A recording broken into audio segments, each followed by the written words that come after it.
Scott Armstrong would jump in every once in a while with us, Right. kind of the three of us, and So you'd meet at the airport for the beginning of a loop. yeah, I'd fly in from California, he'd fly in from Georgia, and we'd fly into wherever. Let's say we flew into, Louisiana. We'd meet, and then so one of us would get the car, and then we would travel 4 days together, and then we'd drop the car off the airport, and we'd fly our separate ways home for 2 days and right back. And that was for 8 straight months. So this one was a little different because we were close to Georgia. Right. So I ended up staying. We went home, and anytime a wrestler can spend the night in his own bed, he does. Mm-hmm. Whether it's 300-mile drive or 500-mile drive, because we're never home in our beds. So we were able to go to his house, and I'd never seen his house. He moved away from everybody. He moved to the rural part of Atlanta, just so because he was such a loner. He's a lone wolf, and that he didn't want people to know kind of where he lived and stuff. He had a P.O. box. Really? Yeah, the whole deal. Did you ever go to his house? Yeah, so we went to his house and stayed at his house. And I remember he said, "Hey guys, I'm really private. Please don't tell anybody about my house. You know how it is with everything." I was like, "All right, cool, no problem, Chris." So we stayed there. And You and Scott? No, me by myself. Okay, yeah, Chris, gotcha. He and I. So we stayed there that night and got up in the morning, and he, by the time I woke up, he already had steaks and eggs ready to go for us. The protein diet, Yeah. ready to go. We were going to work out, and I saw his son Daniel there, and I was the cruiserweight champ at the time, so I gave Daniel the belt. He really wanted to see the belt, so I know he went to Chris and he said, "Dad, can I?" And so Chris was like, "Ask him. Can I see your belt?" And I was like, "Yeah, of course." So he held the belt. Okay, you're the champ. We put him on, took pictures with him, the whole deal, and all that. So we went from there and did our loop, did our 4 days together, and then we ended up in North Carolina, Charlotte, I believe, because we ended up seeing an old friend from WCW. Remember Donna Seaman? Yeah. Donna and her sister Deb. We ended up the last night of the loop, before we were all getting ready to fly home, we went to go eat with them at night after the show. So we went and ate and stuff, and I just remember Chris ordering shots, like a tequila. Like, yeah, we're doing a tequila shot. Every once in a while, he'd be like, he never, he'd have a couple beers and that was it. But every once in a while, he'd like, "Okay, let's do this," and just start drinking. Oh, all right. Or eat a whole cheesecake. He never ate a sweet, and then one day he just would eat a whole one. Yeah, yeah. Like, what are you doing? One cheesecake. Yeah. Put the whole thing in his mouth. Yeah, the whole thing. And then laugh. Yeah. So we're ordering shots. We're doing shots of tequila and stuff, and having a good time. And then I was pretty jacked up, So we go to our own room. I go to sleep, and we got to get up in 2 hours to catch his flight. So I'm sleeping, set my alarm and everything. Well, we probably had 8 shots of tequila, a few beers. So next thing you know, I hear the door banging, bam, bam, bam, bam, bam. What the heck is that? Bam, bam, bam, bam, bam. I'm like in a dream. What? Well, I go to it. He was like, "Chavo, we got to go." I'm like, "What time is it?" "Oh man, I slept through my alarm." I never sleep through my alarm, ever. I slept through my alarm. I was like, "Oh Mike, we got to catch this flight." So we jumped we didn't no shower. I just threw all the stuff in my bag, and we jumped to the car and we raced to the airport, and I ended up getting to the plane, and he made his flight. I missed my flight. Right. Gotcha. I missed my flight. So he made it just barely. I had to miss my flight. So I caught the next flight out an hour later. When I landed in my connection, I landed in we were in North Carolina, so he went to Atlanta, a 1 hour flight. I had to go to Texas. I think I landed in Dallas. So I get a call from him. "Hey man, just checking up on you. Did you make it okay?" I said, "Yeah man, I'm okay. Thanks. Thanks for getting me up. Man, I never sleep through my alarm." "Oh, no problem, man. No problem." So I went my way, he went his way, and in 2.5 days, we were going to hook up again. We were on the road again. So now it's Belmont, Texas, I believe. And this is on like a Saturday or a Friday? This is now Saturday morning. Okay. So the first one we left, I left him probably Wednesday morning. Yeah. So now it's Saturday morning, early. I land in Dallas, my connection, and we always get on the phone and, coordinate. What time you get in? Yeah. The whole deal, I'll pick you up or he'll pick me up, whatever. So I call him, no answer.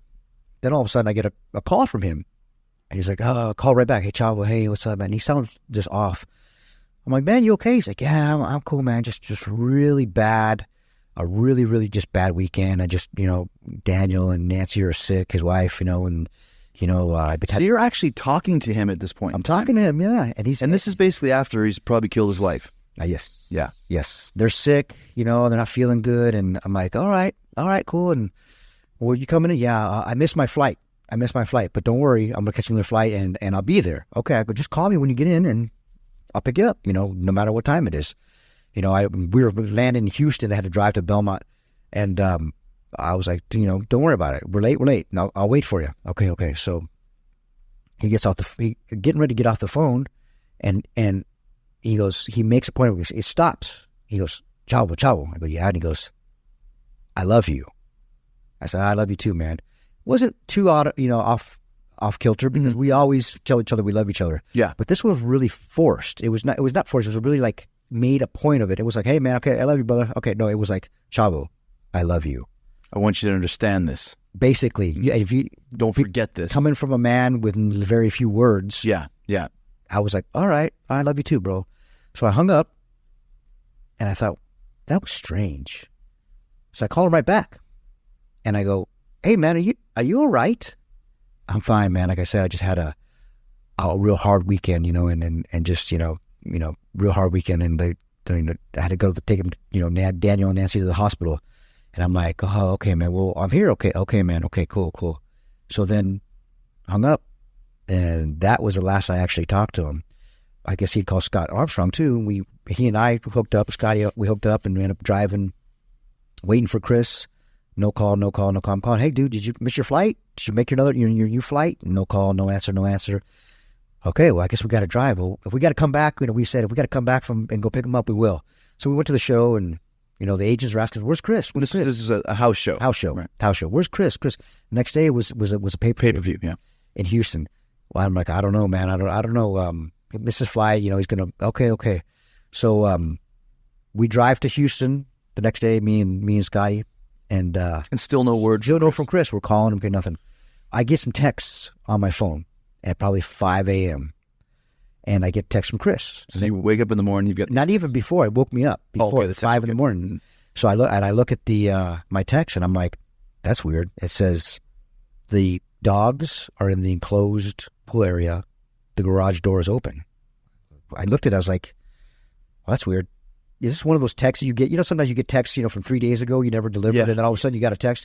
And this was kind of the start of texting, now it's a little different. But back it was then, 2007. A lot of times, texts didn't come through and they got lost, and all of a sudden you got them. And I was like, well, you get half a text. Yeah, that was weird. So okay, I wrote it off.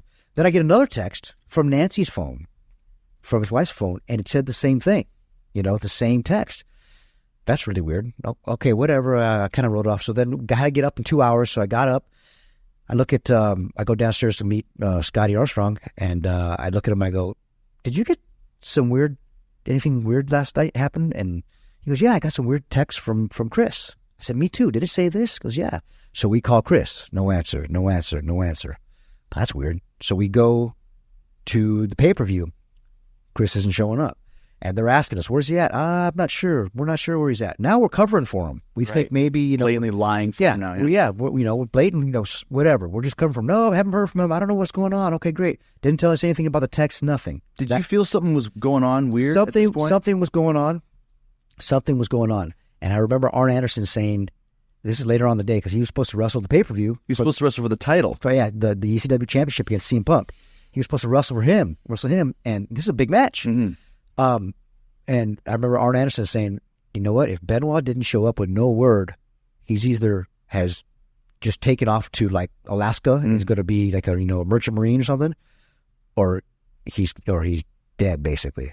I remember him saying that, not meaning he's dead, but there's something going on for him not to show up. And either option being just as viable, because I could see him just going off to become a merchant marine and saying, and being gone. And being gone, basically the ending of Dexter. Mm-hmm. Right? And then, so I didn't say anything. We didn't say anything. The next day, we're in Corpus Christi for a super show, another super show. And those damn super shows, man. I know what's got. Yeah. And you still didn't know anything. We still didn't know. We've been calling. So finally, I go to Johnny Ace. I go, Johnny was the head of talent relations. Mm-hmm. I go, Johnny, this is my phone. This is what I got yesterday. And he's like, with his Johnny voice, Chavo, hey, what are you talking about? Why didn't you show me this yesterday? I said, Johnny, we're trying to cover for him. Mm-hmm. Be honest with you, I didn't know what was going on. We're covering for him. He's like, I let me get on the phone. So I guess they called the Atlanta police or whatever, and I don't know anything about it. That's the last thing I heard. And then all of a sudden, about an hour later, they do a big old meeting at the ring with all the wrestlers, and then they did this periodically, you know, to talk about, you know, Yeah, they would have like a team meeting. yeah, where the company's going, or you know, Vince had to say something big, you know. So we go to the meeting, we're sitting there, and I look at Ric Flair, and Ric Flair's crying, and I go, Rick, what's going on? And he goes, they're gone. I said, what do you mean they're gone? And this is before anybody knew anything. And he goes, Daniel, Nancy, and Chris. And I said, what do you mean they're gone? And I had to hear it from his mouth. I couldn't hear that. He said, they're gone. What do you mean they're gone? He goes, they're dead.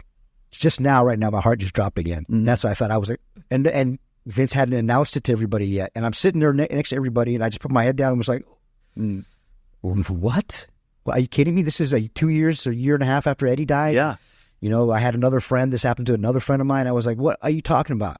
And sure enough, man, then all of a sudden Vince announces it to people and saying, we don't know the circumstances at this time. All we know is that there's been a death, and Chris Benoit is no longer with us, and his son and his wife are no longer with us either. We don't know the circumstances. We don't know what's going on. So we're taking tonight, making a tribute show to Chris. I pulled Vince. I freaking grabbed him in the back and was like, what happened? What happened? And he just hugged me, and I'm crying on Vince McMahon's shoulder, and I'm like, no, not again. I'm crying on it. He's hugging me like a child. I mean, he's hugging me like really tight, you know. And I was like, what the heck? You serious? Yeah, it was interesting because I'd been talking to Brian Gewirtz, and he called me earlier in the day and said, I got to tell you something you're going to love.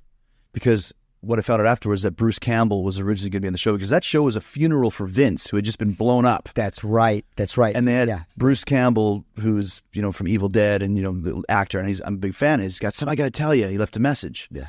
So I went to the gym. I worked out with my son, Ash. Yeah. Got back in the car, called him back, and he's like, total change. I'm like, hey, what's going on, man? What do you got to tell me? And he's like, you're not going to want to hear this. And I was thinking, like, you just told me to call you back, right? Yeah. He goes, this is horrible. And I was thinking, because he said earlier, I got to tell you something about Vince. Right. And when I talked to him, I thought he was going to say that Vince is going to go on the air and like bury me or something. This is horrible. I didn't know what he was talking about. And then he said the same thing. He's gone. Who's gone? Chris. I'm like, where'd he go? Chris who? Like, which Chris are you talking about? Right. Benoit and Nancy and Daniel.